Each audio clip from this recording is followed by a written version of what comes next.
Good afternoon, everyone. If the wind happens to take my remarks and send them off, we'll just go straight to the unveiling, okay? My name's John Heubusch. I have the honor of being the executive director of the Ronald Reagan Presidential Foundation. Welcome this afternoon. As these horses behind me get into position, it's probably a good time to say that I often heard that President Reagan used to say that there is nothing as good for the inside of a man as the outside of a horse. So it is fitting that we unveil this new statue known as Along the Trail, which truly embodies President Reagan's American values and the spirit of the West. In keeping with that theme, we are honored today to have Wyatt McCrae, Ralph Kelly, and Lincoln Logeson as part of the ceremony. The three of them have a long history with the Rancheros Visitadores, and today are representing them as they carry the American flag on behalf of President Reagan, who was a member of the Adolfo camp in the Rancheros organization. We are also pleased to have Allie Hepps with us to sing one of the beautiful and most favorite of President Reagan's songs, America the Beautiful. Most recently, Allie sang here at the Republican presidential candidates debate and is well on her way toward her career as a professional singer. As an aside, Allie's father is here. Dr. Hepps, where are you, Dr. Hepps? Right here? Dr. Hepps helped save my life. So with that, let's turn to Allie for her song. Thank you.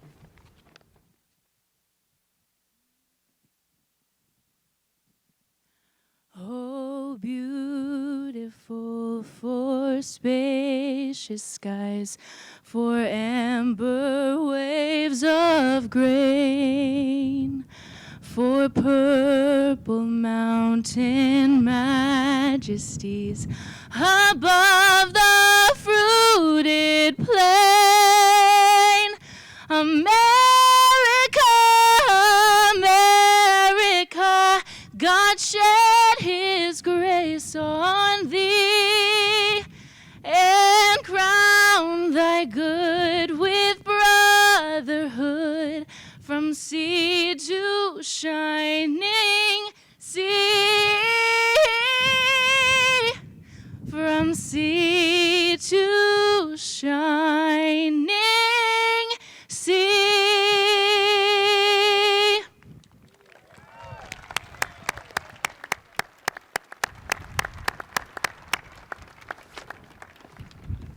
Thank you, Allie. That was just terrific.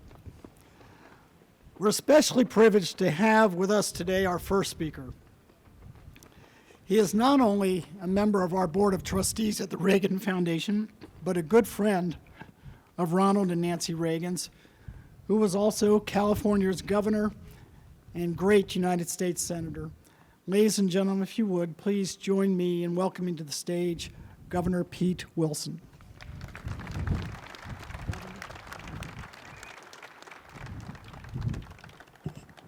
Well, thank you, John. My pleasant duty today is to remind those of you here of something that I think many of you have already strongly in mind. Ronald Reagan, like so many Californians, adoptive Californians, was actually born in the Midwest, in the state of Illinois, as was I. We were both smart enough to come to California. So the other thing is that you are all well acquainted with the extraordinary performance that he gave, not only as the governor of California, but as the President of the United States. So let me tell you something about this statue. In a moment, it will be unveiled. You will see the handsome likeness. It is not just a handsome likeness. It shows a man on horseback. You can make many metaphors from that itself. But the fact of the matter is, Ronald Reagan really became a man of the West. Yes, he represented all of us all over the country, a larger constituency even than that. But essentially, he was a man of the West. And one of the two things that is inside the statue, not what you will be able to see, one is one of his belts that he wore while working, as he did. It was his favorite thing to be able to go up to Rancho del Cielo, his place up there in the hills behind Santa Barbara, work on his ranch. This belt has the initials RR on it. That's the first thing. It signifies his great affection, not only for his ranch, but for a style of life that he thought typically American and worth persisting in. The other is, of course, you might have guessed it, a piece of the Berlin Wall. The Berlin Wall, I think, became a symbol of tyranny, of the lack of freedom of those who were held within its bounds. The man who brought it down, the man who said to Premier Gorbachev, Mr. Gorbachev, tear down this wall, was a man who believed that that had to happen and that we would make it happen by continuing to press for its destruction and for the liberation of the people who were kept prisoners behind it.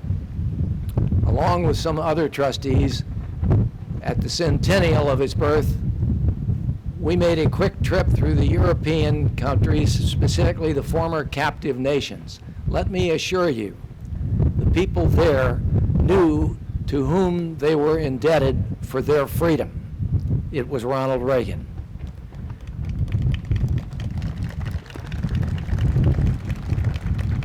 So appropriately out of sight, but within the statue, is a piece of that wall that he made possible to come down. So thank you for being here today.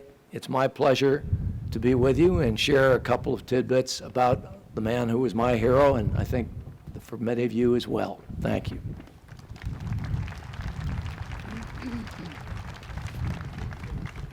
Thanks so much, Governor Wilson. As President Reagan would have wanted it, no taxpayer dollars, not a penny, are being used for any of the projects or programs here at the library, which bears his name. And the statue project was no different.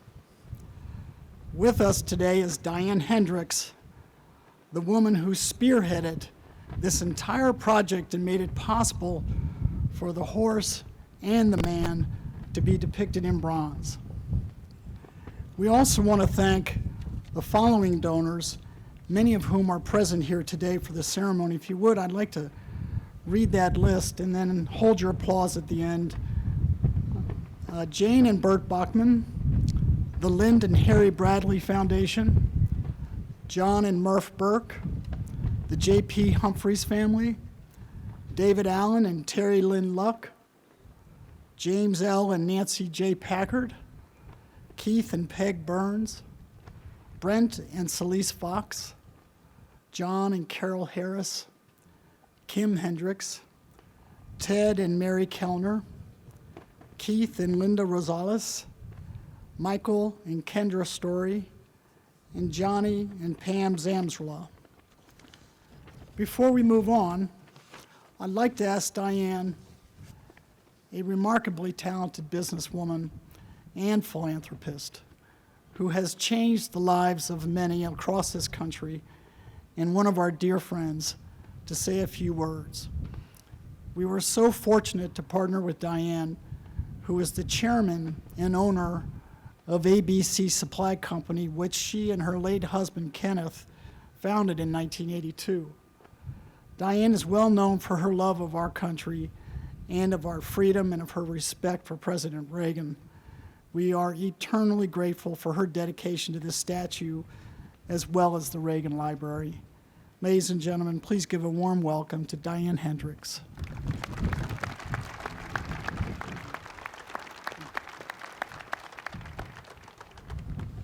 As you can see, I love this man. I love what he stands for. I love what everybody in this audience today stands for. It's a privilege to live in America. It was a privilege for me to be invited to come out here and be involved in the Reagan Library Museum. And it's a privilege that I have such friends and family that all help to make this possible. I thank all of you so very much. And I am so anxious to see this beautiful piece of art done by this unbelievable artist. Unbelievable work that he has created. This is beautiful. Thank you all.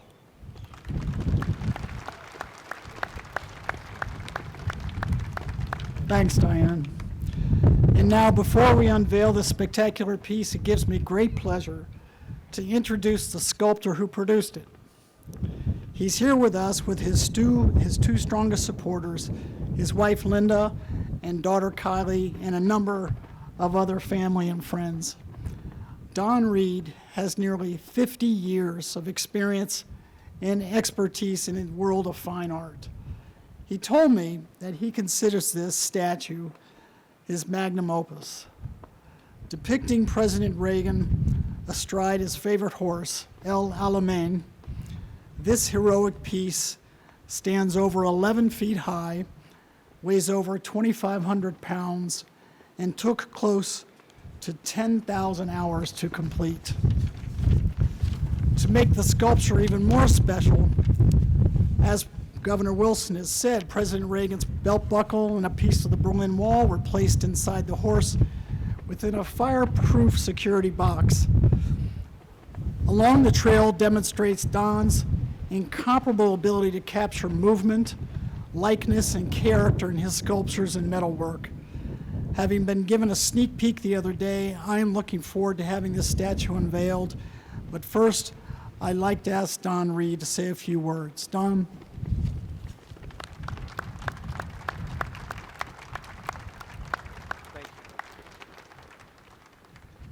Thanks so much, John, Governor, Diane. It's a true privilege to be here.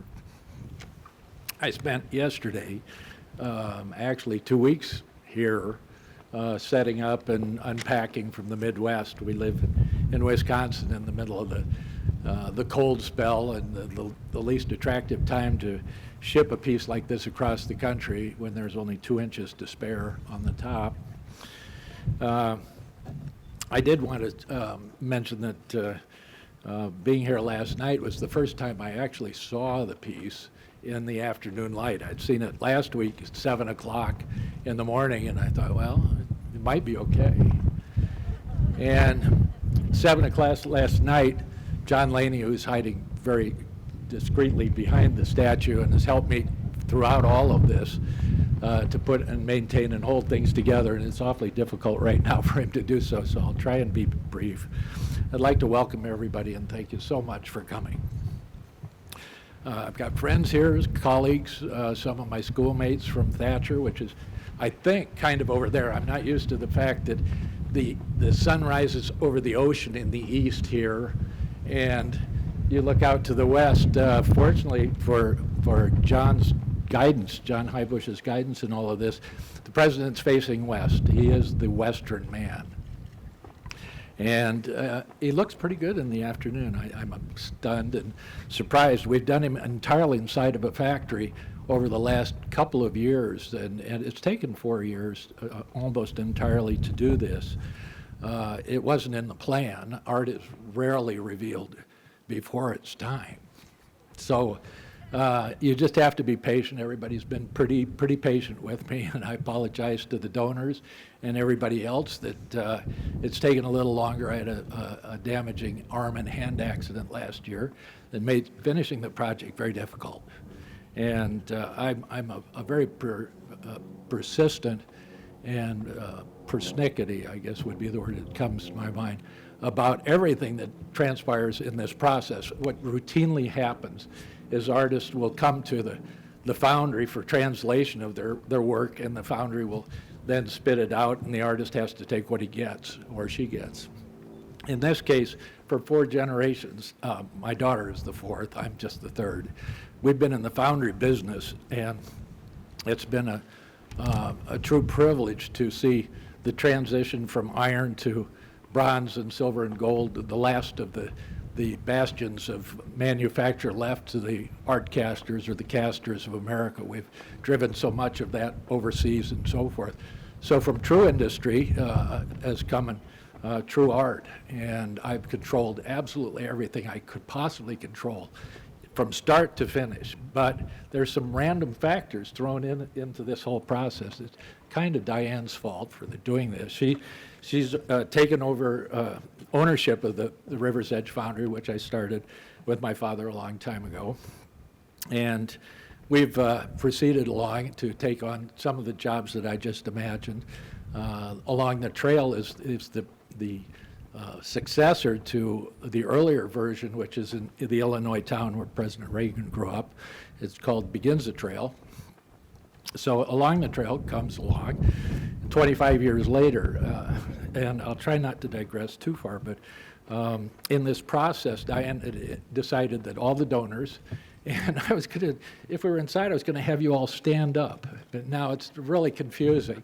So being from Wisconsin, I just go, well, if you're familiar with the jump around at UW, we could ask them to do that, and they might be able to comply. Others would find it difficult. So I'm just going to ask the donors just first to raise their hand, just be acknowledged by all of you. And it's just terrific to see you here, and so many. We are missing John and Carol Harris, good friends of ours from up north. They just couldn't arrange for a jet pilot to assist them in flying down here. They're all dedicated to tomorrow's activities elsewhere, and so they're not here. But in this group of people, where Diane has brought confusion and difficulty into my life, was asking all or some of the people that donated their time and money to actually be part of the program to pour castings that were integrated in this piece. There's some 50 pieces making up this statue, not including the armature, which goes down into the ground some 6 feet, some 30 tons of concrete and sand and so forth. Hold it here.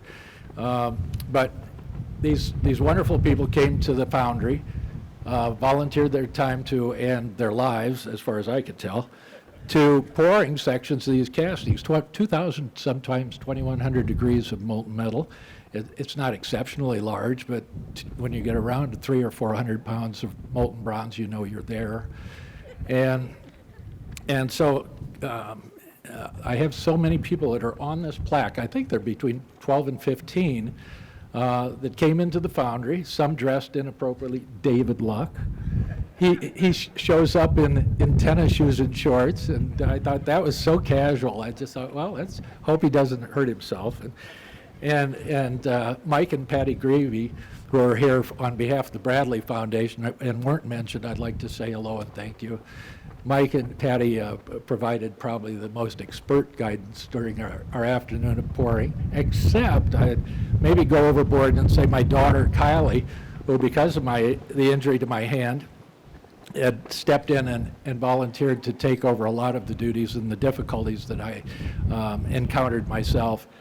And she helped pour both the President's Head, which was the last casting. We kept the last piece with the most intense work going towards that, and the Alamein's casting, which was some 300 pounds. And for that, I'd like to thank her so much. Kylie, would you stand up? Thanks. Give us a wave. We're so proud of her. She did a lot of the textures on the shirt, the belt buckle, which is interesting. If you look around the statue, it's very interesting, the things that are there, and I'd like to come back to that and just say a few things about the various items that are incorporated in this casting. But the individuals that came to the foundry and actually put in their time and made the insurance underwriters really, really nervous. And the only luminaries that you might recognize would be Speaker Paul Ryan and Governor Scott Walker. They came down as well. I thought it'd be really, really bad publicity if we cooked any of them. So fortunately, God is, and perhaps and probably Mr. Reagan's been responsible for how well this casting has gone. I have never, ever, in the, I would say, millions of pounds of material that I've been present for pouring, in foundries have seen such absolutely perfect work come through. So there's something really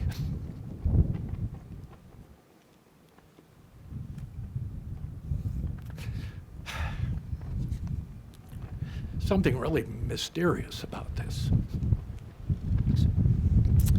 Anyway, I'd like to drop back a little bit and talk about some of the people that came in and just have you acknowledge them. Most of them are on the plaque here, and I'd just like them to wave, the ones that actually came to the foundry and poured with us. So there's Mike and Patty and Jim, and I see a whole bunch of you here, but they really are wonderful. These people have done something that so few people have ever, I don't know of another circumstance where a piece of artwork is generated in such a fashion. I will say that going back the generations to the Declaration of the Independence, that some 7 of the, or 17% of the signers were foundry people. So this is a distinguished profession. And you think that's appropriate, Mike? So we're a rough and tumble lot, but we see what's there in the real substance and character of America. And all of these individuals are really honoring us and are honored to have been part of this with us. We're so proud. I'd like to digress a little further and say that people always ask the most often are the questions about art that's either being purchased or looked at.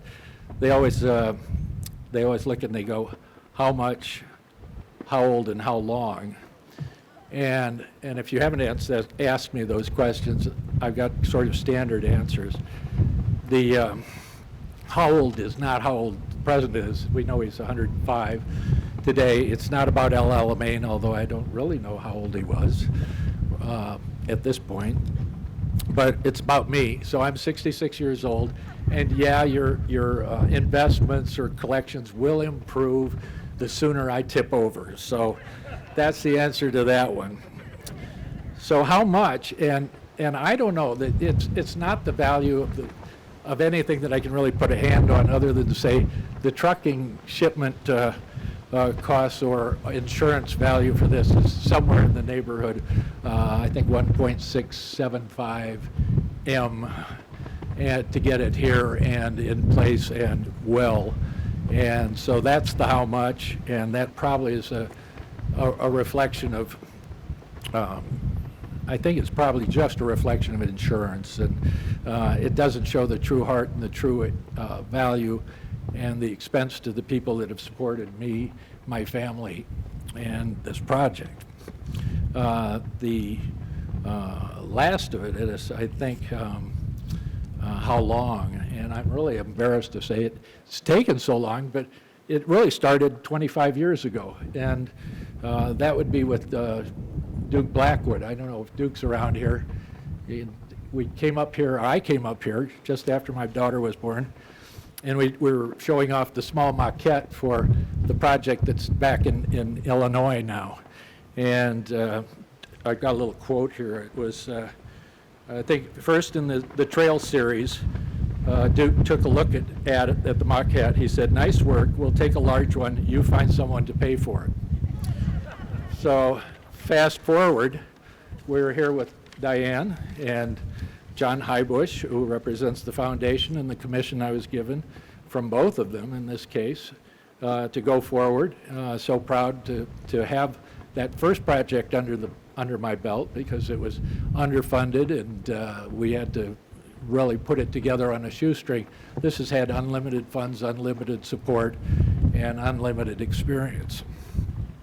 And so the time that it's taken to complete this work has been well worth it. And it does seem like the perfect day, doesn't it? We've got the wind blowing behind the tail. If you'll see that it's shaped the direction of the tail in the main, how auspicious.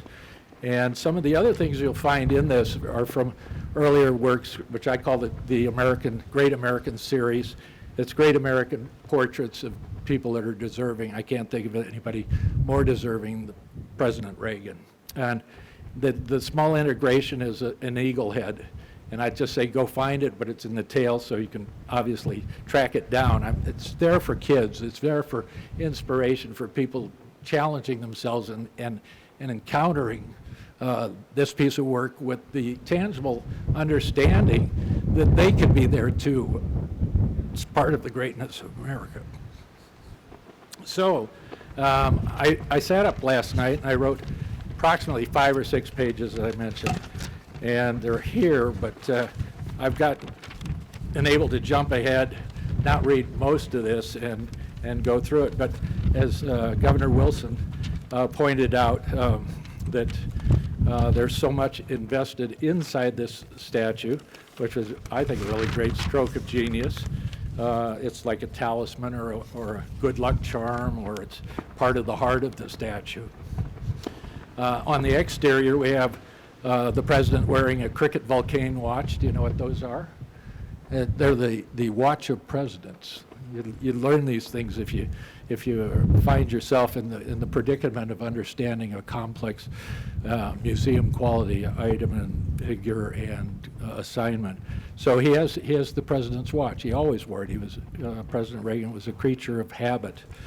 And you just look backwards in these photographs and you see so much of what he did on a daily basis. And I always looked at some of the things that we could integrate in this. One is the belt buckle he's wearing, not the one inside.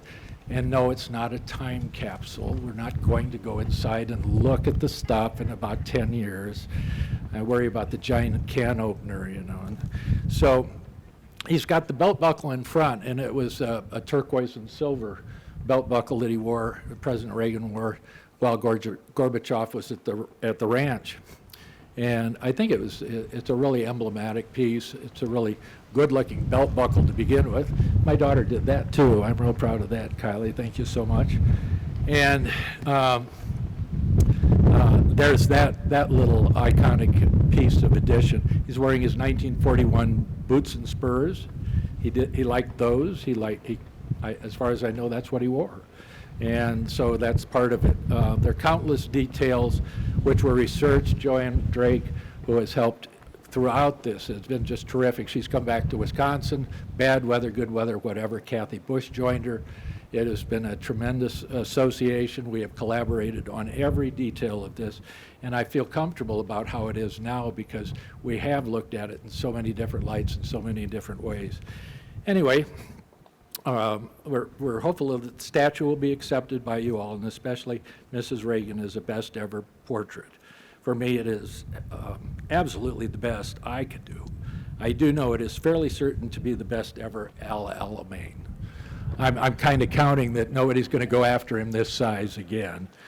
And I probably need to just review a couple more things. There were I think we covered that. Governor Wilson covered the size and the weight of the casting, the secure footings. I do have a thing about the footings and so forth. You know, he's massively protected underground and so forth. He's not going to move, at least unless John Laney pulls him over or the curtain takes him away. But the California guarantee that I gave the library is based on Air Force One. If the ground shakes and Air Force One is over here, Alamein and the president will be over here.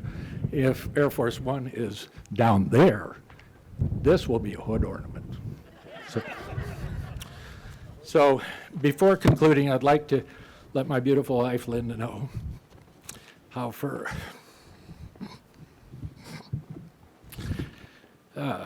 35 years, I've loved everything about her and all that she has meant to me, and has made it absolutely possible for me to be here today. Thank you.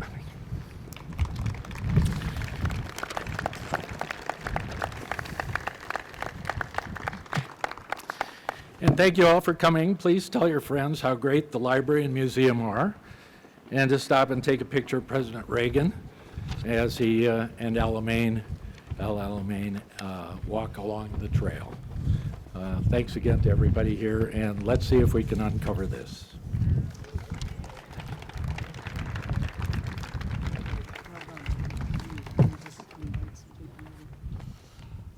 Thanks so much, Don.